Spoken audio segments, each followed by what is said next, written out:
माननीय प्रधानमंत्री जी नमस्ते। आपने क्या अनुभव किया जब सोलर सिस्टम की तरफ आप काम करना शुरू किया? तो हमने जैसे ही वीआर में देखा, हमें ऐसे लगा कि पूरा सोलर सिस्टम हमारे आंखों के सामने है। हमने सैटर्न के रिंग्स देखे और मंगल ग्रह पर तो हम उतर ही गए। बड़ा अच्छा अनुभव रहा। और जैसे ही हम पीछे तके तो सूर्य बिल्कुल हमारे सामने था। यह सब कुछ बिल्कुल रियल लग रहा था। इसके बाद हमने पिरामिड देखा। हमें बिल्कुल भी अनुभव नहीं था कि पिरामिड कैसा दिखता है। हमने किताबों में ही पढ़ा था, पर जैसे हमने वीआर के थ्रू से देखा तो हमें पता चला वो कितना बड़ा है। अच्छा, आपको ये लग रहा है कि अब जितना आपने सीखा है, कभी जिन बच्चों ने इसे देखा नहीं है और आपको बताया जाए कि आज आपको 15 मिनट दे रहे हैं, आप बाकी बच्चों को आज पढ़ाओ, आप टीचर बन जाओ, जो आपने देखा है उसको आप उस ढंग से समझा सकती हो? हाँ सर। आपको विश्वास है कि बच्चे, बाकी जो स्टूडेंट हैं, तुम्हारे कलीग्स हैं, वे इस बात को समझ लेंगे भाई ये कि इसको तो इतना सारा आता है, इतना सारा सीख लिया है?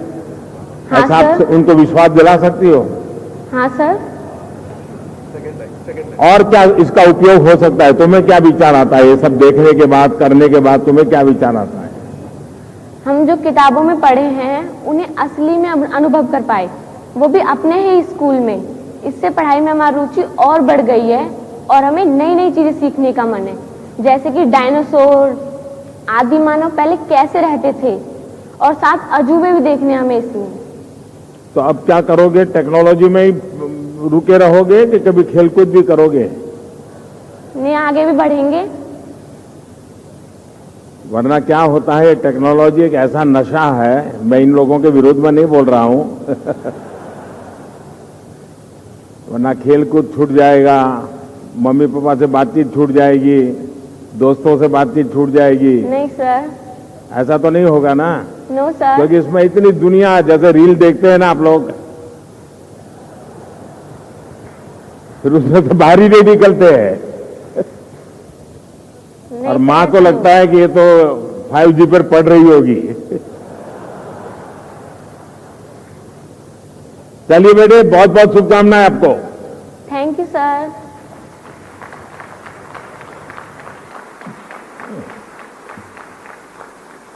बहुत धन्यवाद माननीय प्रधानमंत्री जी। हमारे सभी बच्चों को बहुत प्रोत्साहित करने का भी और उनको उत्साहित करने का, प्रेरित करने का एक होलिस्टिक विकास की तरफ, ना केवल टेक्नोलॉजी की तरफ ध्यान दें पर खेलकूद भी पूरा बैलेंस करके रखें। And now, ladies and gentlemen, we are all very eagerly waiting to be led and guided by the most transformative and progressive leader this nation has seen.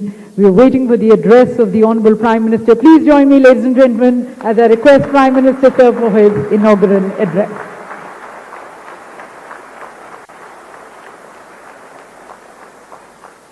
इस ऐतिहासिक अवसर पर उपस्थित मंत्रिमंडल के मेरे सहयोगीगण,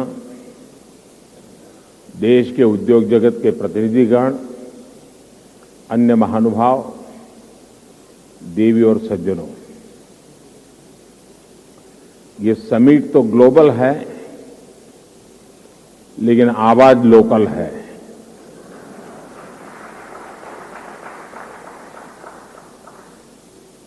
इतना ही नहीं, आगाज भी लोकल है।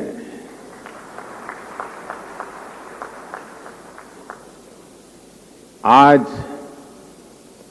21वीं सदी के विकसित होते भारत के सामर्थ्य का, उस सामर्थ्य को देखने का, उसके प्रदर्शन का एक विशेष दिवस है। आजादी के अमृत महोत्सव के इस ऐतिहासिक कालखंड में 1 अक्टूबर 2022 ये तारीख इतिहास में दर्ज होने वाली है।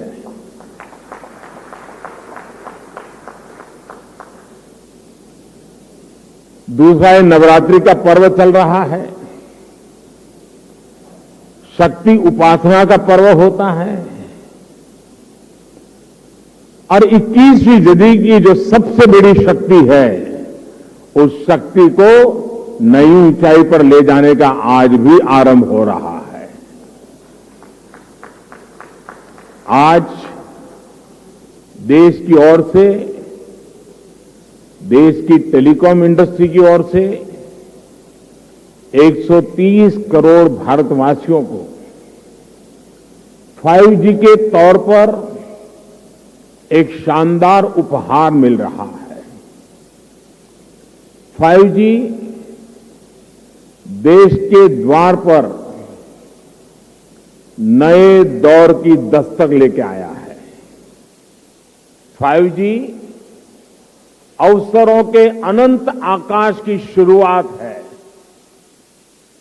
मैं प्रत्येक भारतवासी को इसके लिए बहुत बहुत बधाई देता हूं। साथियों, में गौरव से भरे इन क्षणों के साथ ही मुझे खुशी इस बात की भी है कि 5G की शुरुआत में ग्रामीण स्कूलों के बच्चे भी हमारे साथ सहभागी हैं, गांव भी सहभागी है, मजदूर गरीब भी सहभागी है। अभी मैं यूपी के ग्रामीण स्कूल की बेटी 5G होलोग्राम टेक्नोलॉजी के जरिए रूबरू हो रहा था। जब मैं 2012 के चुनाव में होलोग्राम लेकर के चुनाव प्रचार कर रहा था तो दुनिया के लिए अजूबा था। आज वो घर घर पहुंच रहा है। मैंने महसूस किया कि नई तकनीक उनके लिए किस तरह पढ़ाई के मायने बदलते जा रही है। इसी तरह गुजरात, महाराष्ट्र, ओडिशा के गांवों के सुदूर स्कूल तक 5G के जरिए बच्चे बड़े बड़े विशेषज्ञों के साथ क्लास में नई नई चीजें सीख रहे हैं। उनके साथ नए दौर की क्लास का हिस्सा बनना, ये वाकई बहुत रोमांचित करने वाला अनुभव है। साथियों, 5G को लेकर भारत के प्रयासों का एक और संदेश है, नया भारत। टेक्नोलॉजी का सिर्फ कंज्यूमर बनकर नहीं रहेगा, बल्कि भारत उस टेक्नोलॉजी के विकास में, उसके इम्प्लीमेंटेशन में बहुत बड़ी एक्टिव भूमिका निभाएगा। भविष्य की वायरलेस टेक्नोलॉजी को डिजाइन करने में, उससे जुड़ी मैन्युफैक्चरिंग में भारत की बड़ी भूमिका होगी। 2G, 3G, 4G के समय भारत टेक्नोलॉजी के लिए दूसरे देशों पर निर्भर रहा, लेकिन 5G के साथ भारत ने नया इतिहास रच दिया है। 5G के साथ भारत पहली बार टेलीकॉम टेक्नोलॉजी में ग्लोबल स्टैंडर्ड तय कर रहा है। भारत लीड कर रहा है। आज इंटरनेट का इस्तेमाल करने वाला हर व्यक्ति इस बात को समझ रहा है कि 5G इंटरनेट का पूरा आर्किटेक्चर बदल कर रख देगा। इसलिए भारत के युवाओं के लिए आज 5G बहुत बड़ी अपॉर्चुनिटी लेकर आया है।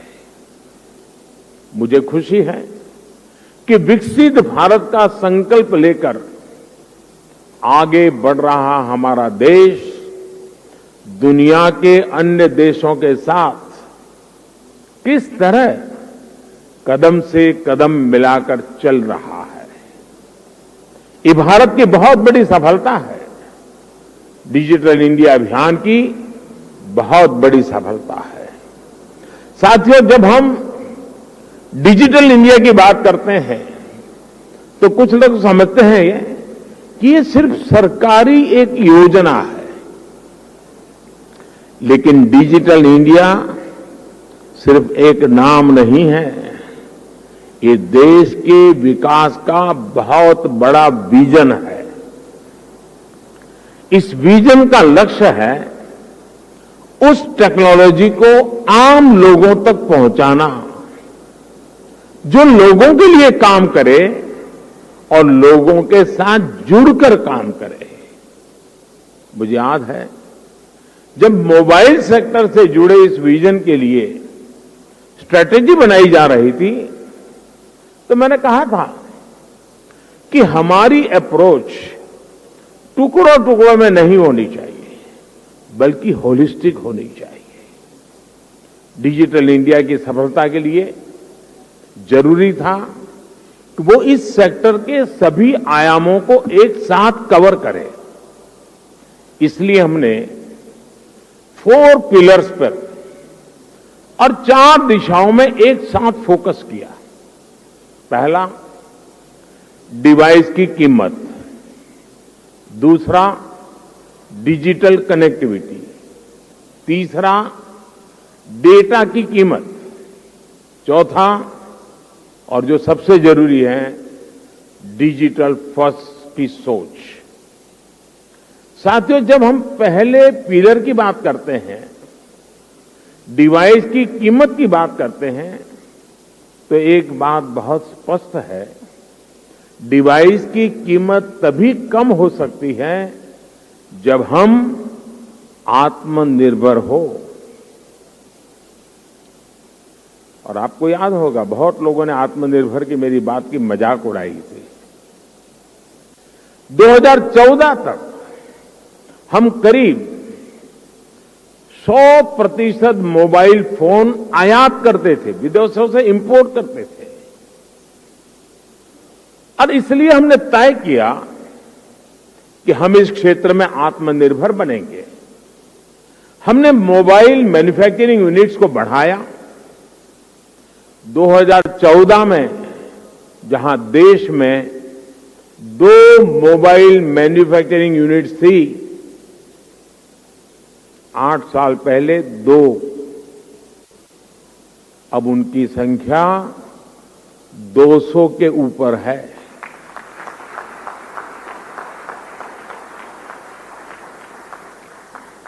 हमने भारत में मोबाइल फोन के उत्पादन को बढ़ाने के लिए इंसेंटिव दिए, प्राइवेट सेक्टर को प्रोत्साहित किया। आज इसी योजना का विस्तार आप पीएलआई स्कीम में भी देख रहे हैं। इन प्रयासों का नतीजा बहुत पॉजिटिव रहा। आज भारत मोबाइल फोन उत्पादन करने में दुनिया में नंबर 2 पर है। इतना ही नहीं, जो कल तक हम मोबाइल इंपोर्ट करते थे, आज हम मोबाइल एक्सपोर्ट कर रहे हैं, दुनिया को बेच रहे हैं।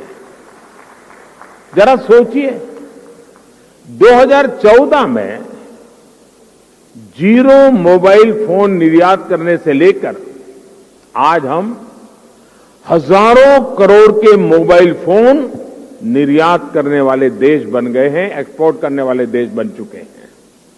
स्वाभाविक है, इन सारे प्रयासों का प्रभाव डिवाइस की कीमत पर पड़ा है। अब कम कीमत पर हमें ज्यादा फीचर्स भी मिलने लगे हैं। साथियों, डिवाइस कॉस्ट के बाद जो दूसरे पिलर पर हमने काम किया वो है डिजिटल कनेक्टिविटी का। आप भी जानते हैं कि कम्युनिकेशन सेक्टर की असली ताकत कनेक्टिविटी में है। जितने ज्यादा लोग कनेक्ट होंगे इस सेक्टर के लिए उतना अच्छा है। अगर हम ब्रॉडबैंड कनेक्टिविटी की बात करें तो 2014 में 6 करोड़ यूजर्स थे, आज इनकी संख्या बढ़कर 80 करोड़ से ज्यादा हो चुकी है।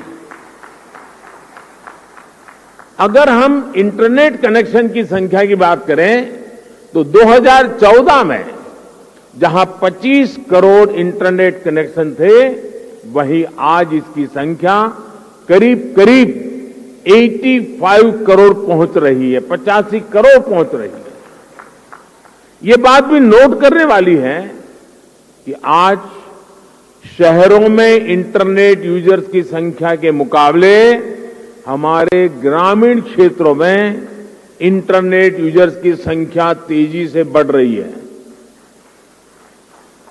और उसकी एक खास वजह है, 2014 में जहां देश में 100 से भी कम पंचायतों तक ऑप्टिकल फाइबर पहुंचा था, आज 1,70,000 से भी ज्यादा पंचायतों तक ऑप्टिकल फाइबर पहुंच चुका है।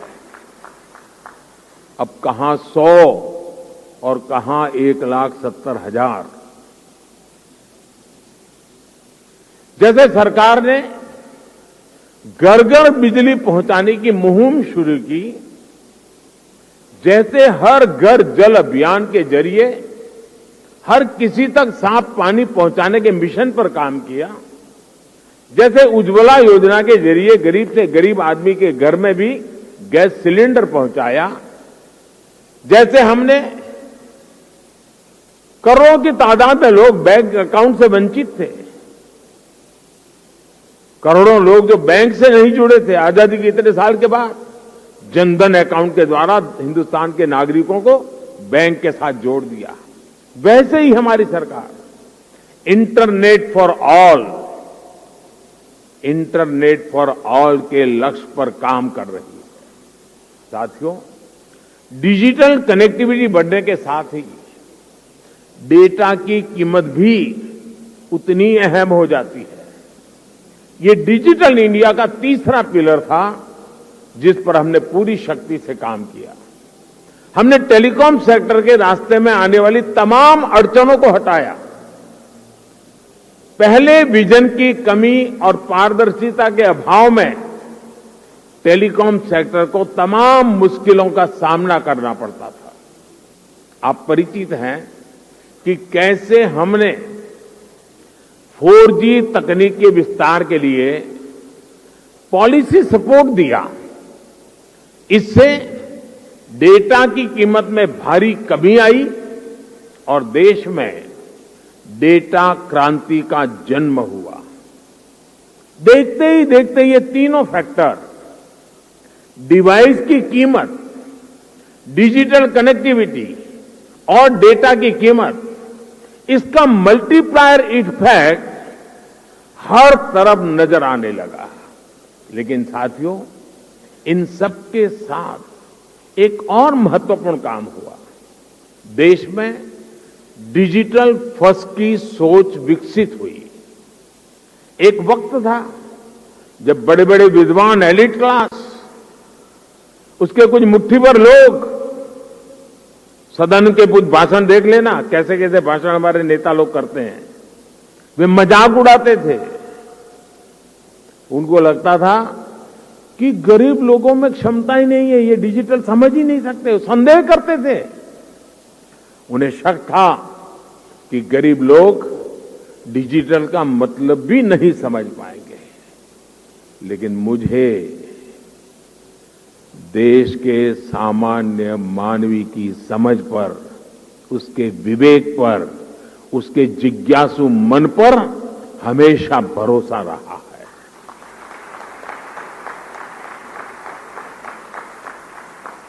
मैंने देखा है कि भारत का गरीब से गरीब व्यक्ति भी नई तकनीकों को अपनाने में आगे रहता है।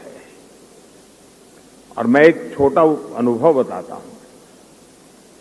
शायद ये 2007-8 का कालखंड होगा या 9-10 का, मुझे याद नहीं है। मैं गुजरात में मुख्यमंत्री रहा, लेकिन एक क्षेत्र ऐसा था जहां मैं कभी गया नहीं था और बहुत ही ट्राइबल इलाके में, बहुत ही पिछड़ा। मैं, हमारे सरकार के अधिकारियों ने भी मुझे एक बार वहां कार्यक्रम करना ही करना है, मुझे जाना है। तो वो इलाका ऐसा था, कोई बड़ा प्रोजेक्ट की संभावना नहीं थी, फॉरेस्ट लैंड थी, कोई संभावना हो रही थी। तो आखिर में एक चिलिंग सेंटर, दूध का चिलिंग सेंटर, वो भी 25 लाख रुपए का। मैंने कहा भले वो 25 लाख का होगा, 25,000 का होगा, मैं खुद उद्घाटन करूंगा। अब लोगों को लगता है ना चीफ मिनिस्टर को इससे नीचे तो करना नहीं चाहिए, लेकिन मुझे ऐसा कुछ होता नहीं है। तो मैं उस गांव में गया। अच्छा, वहां हम एक पब्लिक मीटिंग करने के लिए भी जगह नहीं थी, तो वहां से 4 किलोमीटर दूर एक स्कूल का छोटा सा मैदान था, वहां पब्लिक मीटिंग ऑर्गेनाइज की। लेकिन जब वो चिलिंग सेंटर पे गया मैं, तो आदिवासी माताएं बहनें दूध भरने के लिए कतार में खड़ी थी। तो दूध का अपना बर्तन नीचे रख करके जब हम लोग गए और उसकी उद्घाटन की विधि कर रहे थे, तो मोबाइल से फोटो ले रही थी। मैं हैरान था, इतने दूर दरार के क्षेत्र में मोबाइल से फोटो ले रही है। तो मैं उनके पास गया, मैंने कहा फोटो लेके क्या करोगी? तो बोली डाउनलोड करेंगे। ये शब्द सुनकर के मैं सचमुच में सरप्राइज हुआ था कि ये ताकत है हमारे देश के गांव में। आदिवासी क्षेत्र की गरीब माताएं बहनें जो दूध भरने आई थी, वो मोबाइल फोन से अपनी फोटो ले रही थी और उनको ये मालूम था कि इसमें तो नहीं, आप डाउनलोड करवा देंगे। और डाउनलोड शब्द उनसे मुंह से निकलना, ये उनकी समझ शक्ति और नई चीजों को स्वीकारने के स्वभाव का परिचय देती है। मैं कल गुजरात में था, तो मैं अंबाजी तीर्थ क्षेत्र पे जा रहा था, तो रास्ते में छोटे छोटे गांव थे। आधे से अधिक लोग ऐसे होंगे जो मोबाइल से वीडियो उतार रहे थे, आधे से अधिक। यानी हमारे देश की ये जो ताकत है, इस ताकत को हम नजरअंदाज नहीं कर सकते हैं। और सिर्फ देश के इलीट क्लास के कुछ लोगों को ही हमारे गरीब भाई बहनों पर यकीन नहीं था। आखिरकार हम डिजिटल फर्स्ट के अप्रोच के साथ आगे बढ़ने में कामयाब हुए। सरकार ने खुद आगे बढ़कर डिजिटल पेमेंट्स का रास्ता आसान बनाया। सरकार ने खुद ऐप के जरिए सिटीजन सेंट्रिक डिलीवरी सर्विस को बढ़ावा दिया है। बात चाहे किसानों की हो या छोटे दुकानदारों की, हमने उन्हें ऐप के जरिए रोज की जरूरतें पूरी करने का रास्ता दिया। इसका नतीजा आज आप देख सकते हैं। आज टेक्नोलॉजी सही मायने में डेमोक्रेटिक हो गई है, लोकतांत्रिक हो गई है। आपने भी देखा है कि डिजिटल फर्स्ट की हमारी अप्रोच ने कोरोना वैश्विक महामारी के इस दौर में देश के लोगों की कितनी मदद की। दुनिया के बड़े बड़े विकसित देश जब अपने नागरिकों की मदद करने में संघर्ष कर रहे थे, खजाने में रुपये पड़े थे, डॉलर थे, पाउंड थे, सब था, यूरो था, लेकिन और देने का तय भी किया था, लेकिन पहुंचाने का रास्ता नहीं था। भारत एक क्लिक पर हजारों करोड़ रुपए मेरे देश के नागरिकों के खाते में ट्रांसफर कर रहा है। ये डिजिटल इंडिया की ही ताकत थी कि जब दुनिया थमी हुई थी, तो भी हमारे बच्चे ऑनलाइन क्लासेस ले रहे थे, पढ़ाई कर रहे थे। अस्पतालों के सामने असाधारण चुनौती थी, लेकिन डॉक्टर अपने मरीजों का इलाज टेलीमेडिसिन के जरिए भी कर रहे थे।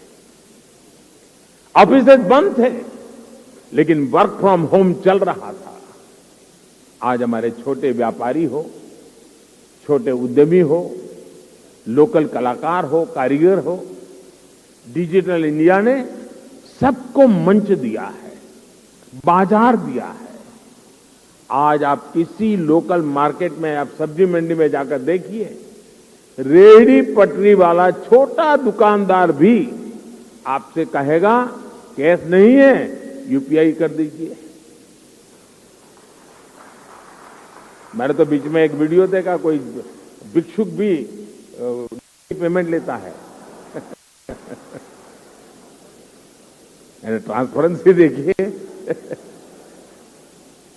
ये बदलाव बताता है कि जब सुविधा सुलभ होती है तो सोच किस तरह सशक्त हो जाती है।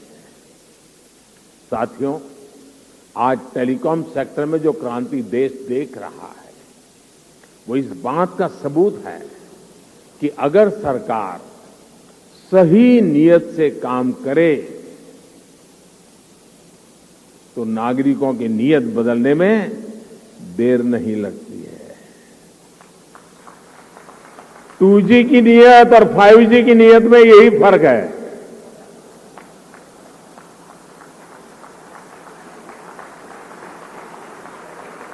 देर आए दुरुस्त आए।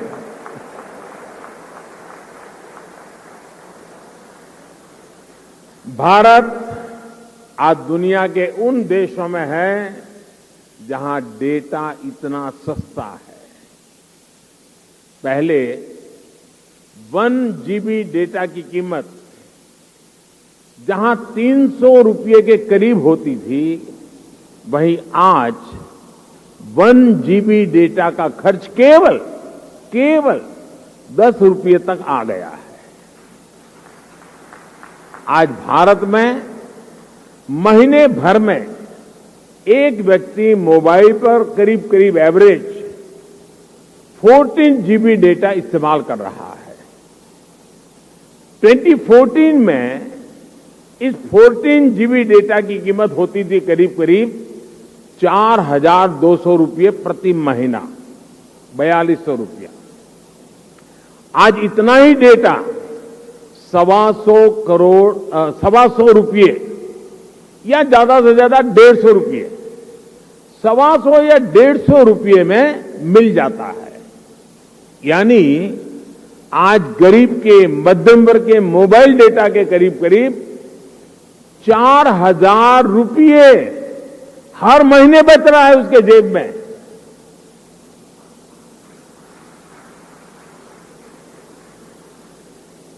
हमारी सरकार के इतने सारे प्रयासों से भारत में डेटा कीमत बहुत कम बनी हुई है।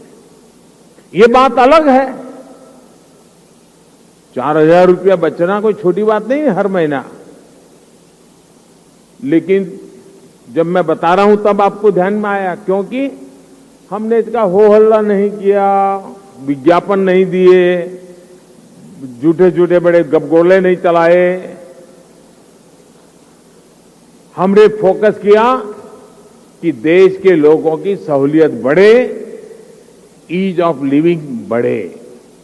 साथियों, अक्सर ये कहा जाता है कि भारत पहली 3 औद्योगिक क्रांतियों का लाभ नहीं उठा पाया, लेकिन मेरा विश्वास है कि भारत न सिर्फ चौथी औद्योगिक क्रांति का पूरा लाभ उठाएगा, बल्कि उसका नेतृत्व भी करेगा।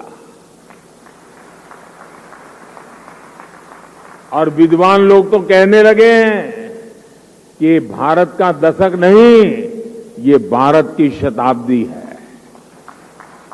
ये डेकेड नहीं, सेंचुरी है। भारत ने किस तरह 4G आने के बाद टेक्नोलॉजी की दुनिया में ऊंचाई छलांग लगाई है, इसके हम सभी साक्षी हैं। भारत के नागरिकों को जब टेक्नोलॉजी के समान अवसर मिल जाते हैं तो दुनिया में उन्हें कोई पछाड़ नहीं सकता। इसलिए आज जब भारत में 5G का लॉन्च हो रहा है तो मैं बहुत विश्वास से भरा हुआ हूं दोस्तों।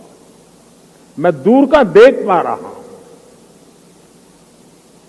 और जो सपने हमारे दिल दिमाग में चल रहे हैं उसको अपनी आंखों के सामने हम साकार होते देखेंगे। हमारे बाद वाली पीढ़ी देखेगी, ऐसा काम होने वाला नहीं है, हम भी हमारे आंखों के सामने देखने वाले हैं। ये एक सुखद संयोग है कि कुछ सप्ताह पहले ही भारत विश्व की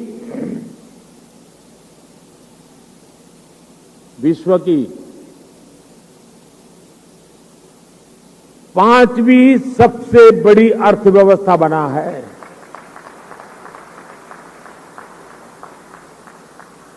और इसलिए ये अवसर है हमारे युवाओं के लिए जो 5G टेक्नोलॉजी की मदद से दुनिया भर का ध्यान खींचने वाले इनोवेशंस कर सकते हैं। ये अवसर है हमारे एंटरप्रेन्योर्स के लिए जो 5G टेक्नोलॉजी का इस्तेमाल करते हुए अपना विस्तार कर सकते हैं।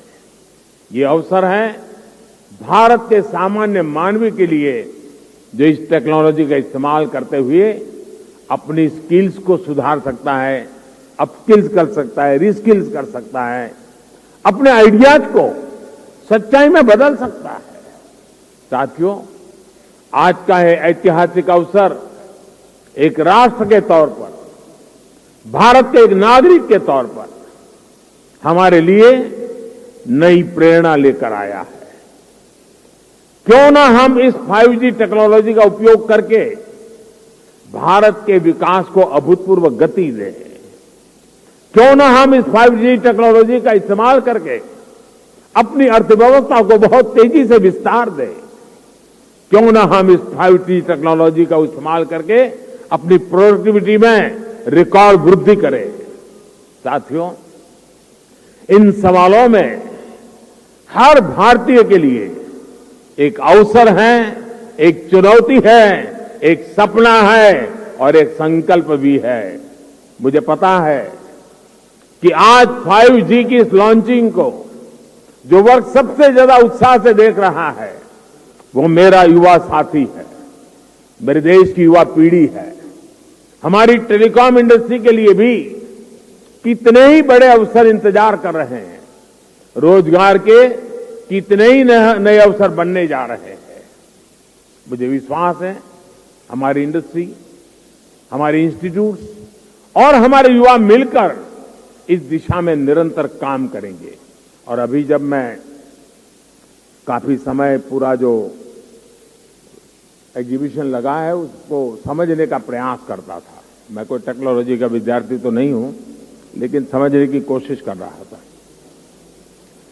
ये देख करके मुझे लगा है कि मैं सरकार में तो सूचना करने वाला हूं कि हमारी सरकार के सभी विभाग, उसके सारे अधिकारी जरा देखें कहां कहां इसका उपयोग हो सकता है, ताकि सरकार की नीतियों में भी इसका असर नजर आना चाहिए। मैं देश के स्टूडेंट्स को भी चाहूंगा कि 5 दिन तक एग्जीबिशन चलने वाला है। मैं खास करके टेक्नोलॉजी से जुड़े स्टूडेंट्स से आग्रह करूंगा कि आप आइए, इसे देखिए, समझिए और कैसे दुनिया बदल रही है। और आप एक बार देखेंगे तो अनेक चीजें नई आपके भी ध्यान में आएगी, आप उसमें जोड़ सकते हैं। और मैं इस टेलीकॉम सेक्टर के लोगों से भी कहना चाहूंगा, मुझे खुशी होती थी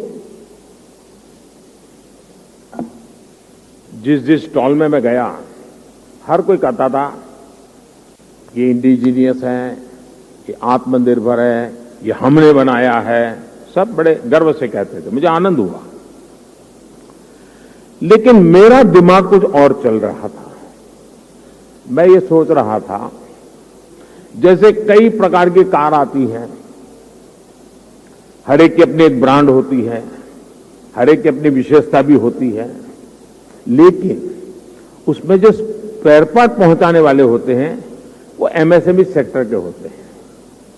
और एक ही एमएसएमई के एक फैक्ट्री वाला 6 प्रकार की गाड़ियों के स्पेयर पार्ट बनाता है, छोटे मोटे जो भी सुधार करने करे वो देता है। मैं चाहता हूं कि आज हार्डवेयर भी आप लगाए रहे हैं, ऐसा लगा मुझे आपकी बातों से। क्या एमएसएमई सेक्टर को इसके लिए जो हार्डवेयर की जरूरत है उसके छोटे छोटे पुर्जे बनाने के लिए उनको काम दिया जाए, बहुत बड़ा इकोसिस्टम बनाया जाए।